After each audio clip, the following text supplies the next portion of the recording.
하나님의 약속이 우리에게 주어진 것은 미래적인 거거든요. 그 얘기는 무슨 얘기냐면 우리가 살아가야 될 모든 삶은 과거도 아니고 현재도 아니에요. 미래에 보이지 않는 삶을 향해 나아가는데 그때 두려움과 불안에 떨 수밖에 없는 게 인간의 삶이니까 하나님께서 우리에게 말씀을 통해서 약속을 해주신 거예요. 네가 아무리 어두운 길을 걸어가고 네가 아무리 고통 가운데 있고 살 소망이 끊어지는 환경에 놓일 수도 있고 모든 어둠이 널 덮칠 수도 있고 모든 것들이 무너지고 아무것도 기대할 수 없는 상황에 있을 수도 있고 악을 골짜기와 같은 길을 지나갈 수도 있고 모든 상황에 대한 삶에 대해서 하나님이 말씀하시면서 결론적으로 그러나 그곳에 내가 너와 함께 할 것이다. 그곳에서 내가 너에게 소망을 이루어 줄 것이다. 내가 너에게 새로운 삶을 이루어 줄 것이니 두려워하지 말라고 성경은 우리에게 약속하고 있다는 거죠. 이 약속을 우리가 붙잡고 믿음으로써 우리 안에 영적인 긍정적인 이미지들을 만들어내야 돼요. 그래야 우리 앞에 주어져 있는 문제, 우리 앞에 있는 환경들의 어려움들을 우리가 싸워서 이겨나감으로 삶에 대한 새로운 가능성과 변화를 가져올 수 있다는 거죠. 그게 안 되니까 우리가 주저해요. 두려워해요. 초조해요.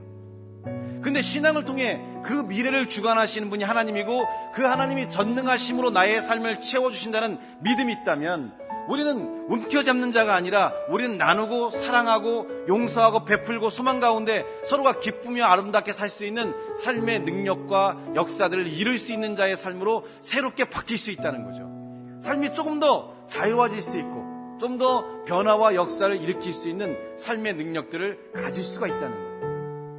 이게 없을 때 우리는 환경의 여파에 부딪혀서 쉽게 좌절하고 쉽게 낭망하고 쉽게 포기해버립니다. 그래서 나의 나되는 것은 내 재능과 능력이 아니라 하나님의 은혜라는 이 바울의 고백이 더 절실하게 우리의 삶에 다가와야 돼요.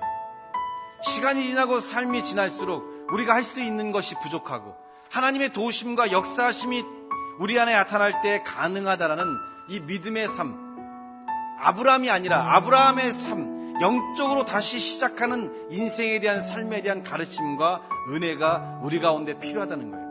무슨 얘기냐면 그동안 여러분을 양육하고 키웠던 게 여러분의 육신의 부모라고 한다면 이제 하나님으로 여러분을 양육하게 만들어야 되고 세상적인 가치관과 세상적인 지식으로 여러분이 살아왔다고 한다면 이젠 영적인 지식과 가치관으로 여러분의 삶을 통해 여러분과 동행하신 하나님의 역사가 여러분의 삶 가운데 나타날 수 있는 이 삶의 변화를 위해 여러분이 살아가야 된다는 거예요. 그래서 그리스도인들은 쉽게 무너지지 않습니다. 왜냐하면 하나님의 역사에 대한 소망을 갖고 있기 때문에 쉽게 무너지지 않고 쉽게 좌절하지 않고 결국은 그것을 이뤄낼 수 있는 삶의 역사와 능력들을 만들어낸다는 거예요.